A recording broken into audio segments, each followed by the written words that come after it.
All sorts of trashy BuzzFeed top X wonders of the world you can't miss were defined throughout history. Whenever people found a building they found mildly interesting.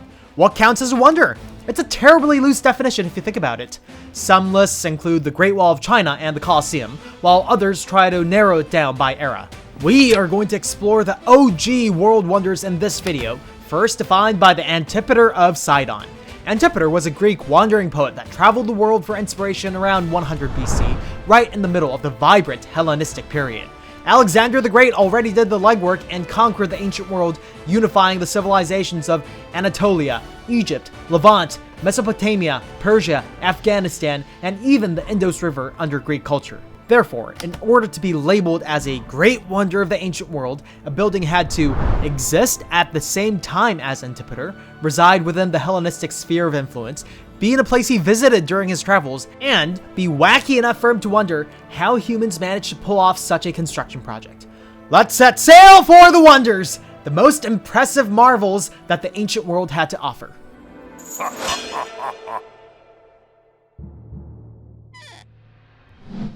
We're going to start off with the newest member of the seven, the Lighthouse of Alexandria. Also known as the Pharos of Alexandria, it was a gigantic building estimated to be a staggering 160 meters or 525 feet tall. A gorgeous statue of Isis, shut up, it's not that Isis, was erected on the roof to shine her glory onto ships below. An epic mirror concentrated firelight to safely guide boats to the harbor, said to be visible up to 40 kilometers or 25 miles away. Alexandria was a Greek harbor city in Egypt that Alexander the Great built in the 4th century BC after conquering Egypt, and it became the capital of the Ptolemaic dynasty. Unlike Greece, Egypt's coastal lines were so flat and uneventful that the boats couldn't tell where the harbor was supposed to be without a giant lighthouse to explicitly tell them. This is why Pharos, a tiny island on the Alexandrian coast, was connected to the mainland by dumping dirt in the water and used to host the Lighthouse of Alexandria. The Lighthouse of Alexandria was milked for almost 1,000 years until Egypt fell to Islam and got slightly vandalized, marking the beginning of the end.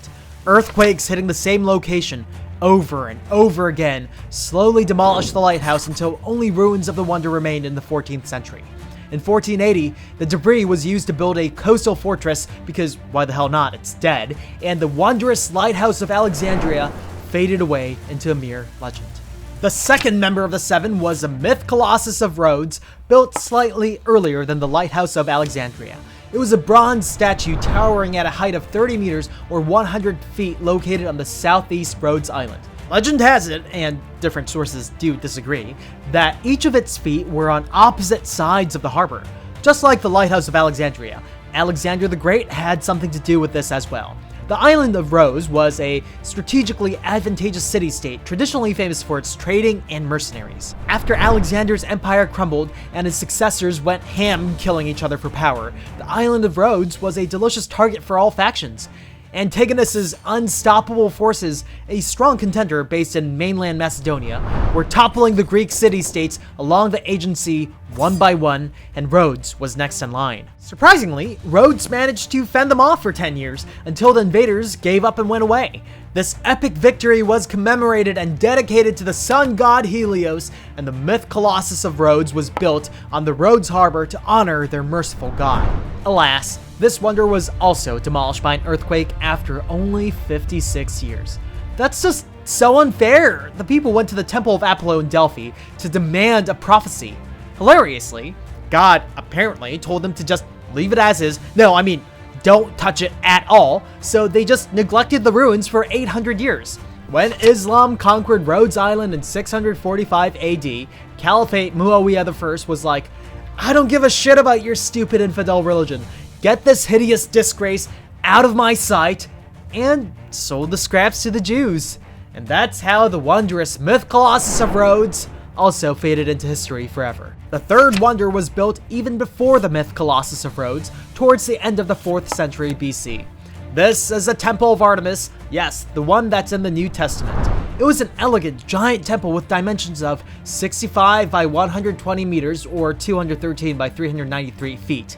As you could tell from the name, it was a gorgeous, holy place of worship for the Greek goddess Artemis. The city, Ephesus, a Greek city on the coast of the Aegean Sea.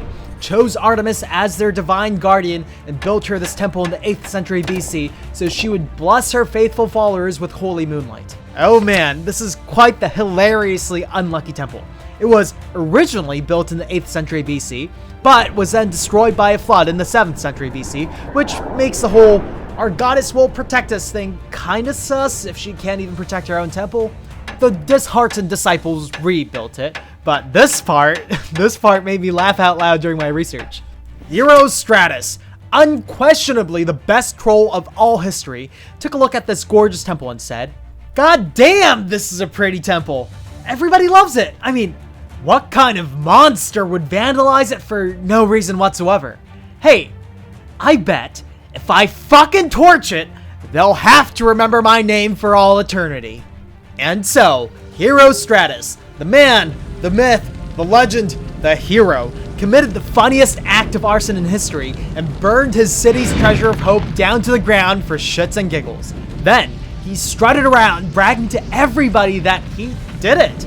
When the authorities caught him and tortured him on the rack, he confessed that he did it for no other reason than notoriety. The authorities, of course, executed his stupid troll ass and banned the mere mention of his name under the penalty of death. This, obviously, didn't work, and Herostratus still howls with hysterical laughter in the hearts of all trolls for eternity. In fact, the term Herostratic fame is still used today, over 2,000 years later, to refer to someone who does something really messed up for no other reason than fame, so one could argue, worth it. Anyway, the traumatized people built the Temple of Artemis again for the 3rd time, and this is the version that ended up in Antipater's 7 Wonders of the Ancient World. The temple was left relatively untouched during Rome's reign of the Mediterranean, but started to fall into disrepair with the spread of Christianity.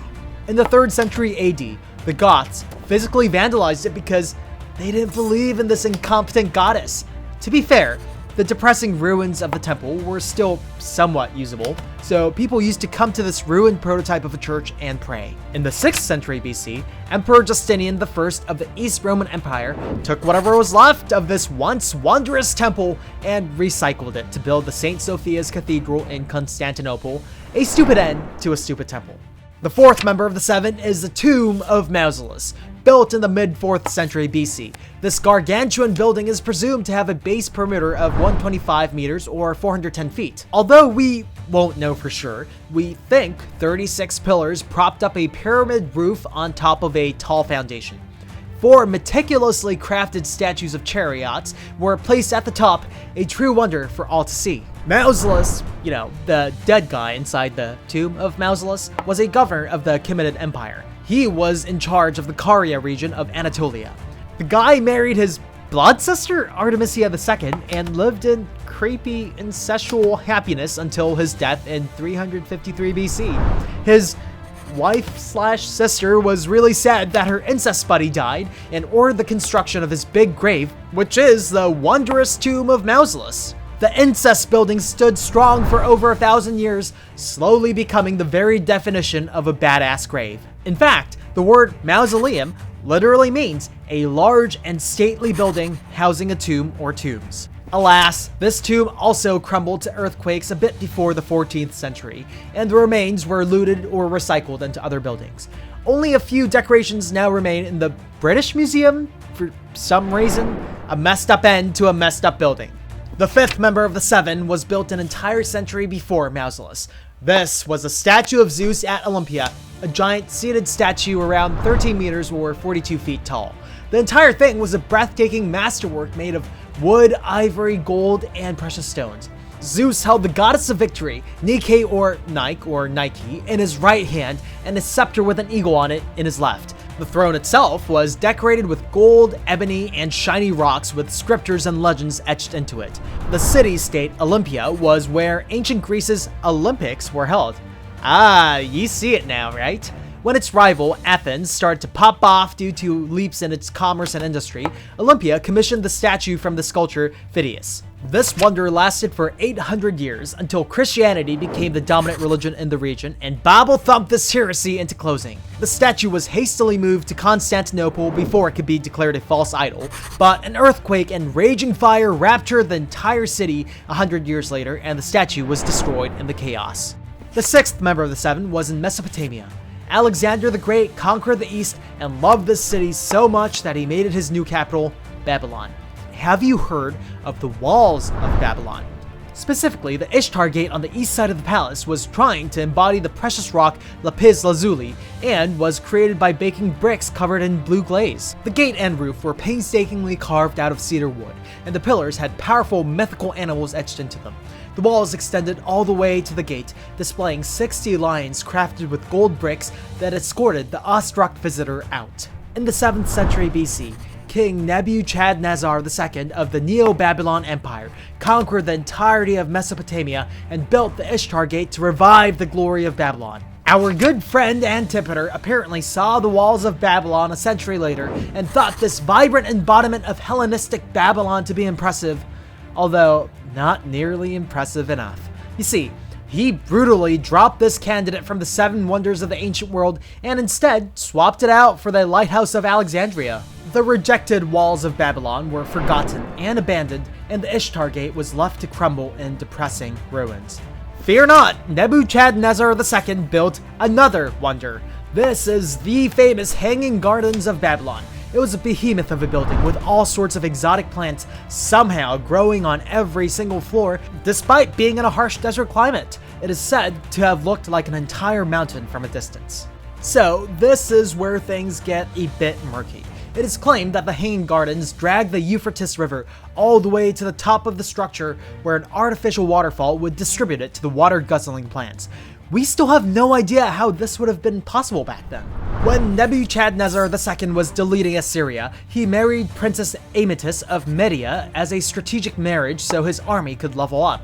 Well, that sounds convenient and all for both countries, but Princess Amytis was basically forced to leave her comfortable, naturey home and start a whole new life in the middle of a desert, which understandably made her unhappy. To put an end to her whining for some goddamn peace and quiet at night, King Nebuchadnezzar II desperately ordered the construction of this megastructure in the middle of the desert. That being said, there's no hard evidence that this thing ever existed, so we're not sure how much of it is myth that mutated over a game of telephone stretching across thousands of years. Alright, the final member of the 7 was created way back around the 26th century BC. Yup, we're talking about 4,600 years ago from now and 2,300 years ago from even Antipater's standpoint. Isn't that crazy? Of course, it has to be the pyramids. Specifically, the Great Pyramid of Giza is the biggest pyramid of them all. Each side of the base was 230 meters or 754 feet long, and the old Egyptians managed to stack it 147 meters or 482 feet tall, making it the tallest building in the whole world for thousands of years. The pyramid was made of smooth white limestone, while its capstone was made of solid gold. 2 rooms inside the pyramid were known to us for quite some time now, but we still have no idea what they were meant for. We recently found some other secret rooms hidden in the pyramid, and people got spooked because they didn't want to get cursed. The Great Pyramid of Giza became an abandoned relic as ancient Egypt deteriorated, and civilizations like Greece and Rome used it as a quarry to build other temples. When Islam possessed it during the medieval ages, it was subjected to all sorts of looting, but the thing is too incomprehensibly massive and sturdy for time to destroy.